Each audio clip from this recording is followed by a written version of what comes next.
Keir Starmer today and yesterday came out stating that he will no apologise for the freebie saga and the situation with regard to pensioners. The situation surrounding the freebie scandal has snowballed, as it seems there is more and more that is coming out, that Labour have hidden. Not only that, it seems a whole host of Labour MPs have been left outraged over the situation. We will discuss all in today's video, whilst also going over all of the latest news from up and down the country. But first, hit the like and subscribe button and join our fast-growing community. The Prime Minister is facing fresh fury over the latest revelation that used a Labour donor's £18 million penthouse to urge the public to work from home during the pandemic and for an address to mark the Queen's death. In December 2021, Starmer used a flat owned by Lord Ali for a message on government regulations aimed at limiting the spread of a new strain of COVID-19. It said that people should work from home where possible. In the video, the Labour leader appeared to be speaking from his own home, with the shelves behind him lined with Christmas cards and a picture of his family. The video was broadcast on December 13th, 2021, the day the new rules came into effect. Downing Street said it was confident that no rules had been broken. Starmer used the apartment again for an address on September 8th, 2022, to mark the death of the Queen. He did not declare the use of Ali's flat on either occasion, because it fell below the threshold for registering donations. Starmer moved into the 5,000-square-foot flat in Covent Garden for a month and a half during the general election campaign and declared the £20,437.28 donation on his register of interests.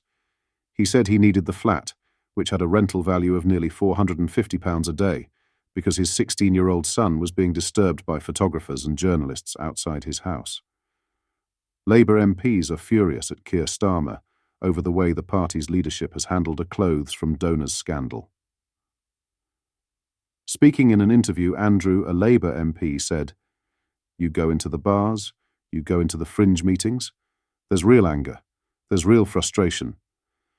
In fact, I thought it was quite interesting when Emma Llewellyn-Buck, the MP, came out yesterday here from South Shields, said she's very disappointed. She's very disappointed with senior ministers taking free clothes. Why do they need freebies? Pay for their own clothes." He added, "It's not just cut through in the country, it's cut through with the Labour Party because they don't understand. They think that some of the Labour leaders are behaving just like the Tories, as people keep saying to me, same trough, different noses in it. So there is a real sense that we have made a series of missteps, and it took a long time for them to stop doubling down on it. The clothing donation scandal centres on gifts from Labour peer Lord Wahid Ali to Keir Starmer and other senior party figures. In response to the scandal, Labour has revised its policies on accepting donations. Senior figures, including Starmer, Angela Rayner, and Rachel Reeves, have announced they will no longer accept such gifts. Andrew, the MP, also criticised Sir Keir Starmer's recent speech, suggesting he missed an opportunity to address the controversial winter fuel payment cuts. He said, "In that speech yesterday, I think Keir Starmer missed a trick. He could have said, 'I really regret that we're taking the winter fuel away from pensioners, but we have to do it.' He argued that acknowledging the issue would have demonstrated humility." Andrew added, "He didn't do that. He could have. It would have shown a little bit of humility. So people watching that would have thought he just doesn't care because he just doesn't get it."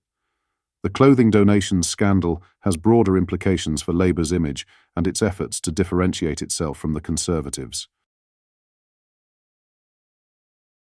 In other news, France's Interior Minister has said the new government is open to toughening immigration laws.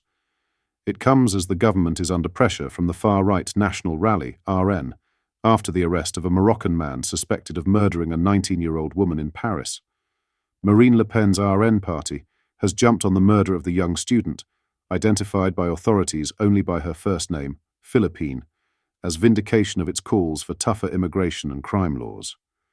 Under pressure from the RN, which holds major political sway over Prime Minister Michel Barnier's newly installed government, Interior Minister Bruno Retailleau said that he would look into changing the law to prevent such a situation from happening again.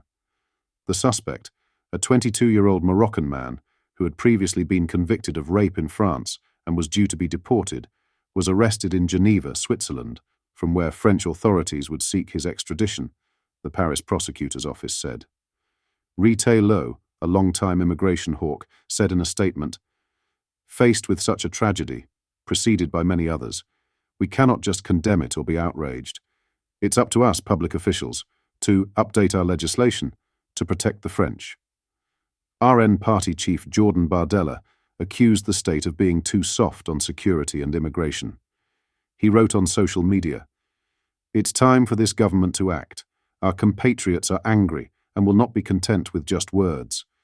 Philippines' life was stolen from her by a Moroccan migrant targeted by an OQTF, obligation to leave France deportation order." Greens lawmaker Sandrine Rousseau warned against the far right, using the murder to spread its racist hatred. Official Eurostat data shows France deports more non-EU citizens than any other European Union nation. However, it issues so many expulsion orders, 2 to 5 times more than Germany in each quarter over the past 2 years, that its ratio of enforced expulsion orders is low. In the first quarter of 2024, France ordered the expulsion of 34,190 non-EU citizens, or nearly a third of all expulsions ordered across the EU, but only deported 4,205 people. Bureaucracy, diplomatic rows, and a reluctance by some countries to accept the return of people holding criminal convictions are amongst the reasons why far fewer expulsions than are ordered are actually enforced. Thousands of angry left-wing protesters took to French streets earlier this month after President Emmanuel Macron appointed a conservative Prime Minister, Michel Barnier, following months of political deadlock.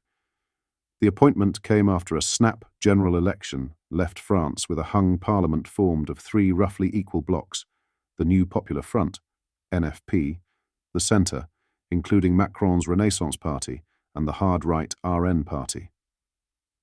Olivier Faure, the first secretary of the Socialist Party, PS, said Macron's decision to name Barnier PM put him in the far-right's pocket. He posted on social media, "Macron and his friends could have chosen not to punish the NFP. To let it govern while accepting it would have to compromise, because it would not have an absolute majority. Instead, he preferred to put himself under the control of the RN." What are your thoughts on what we discussed in today's video? Let me know down in the comment section below. I want to say a quick thank you for all the support on this channel. We are growing very fast and are getting closer to our goal of 100,000 subscribers. We want to spread the news that the mainstream media refuses to show. If you've not yet already, make sure you do drop a like on this video and subscribe to the channel for more British content. Thank you. Take care. Goodbye.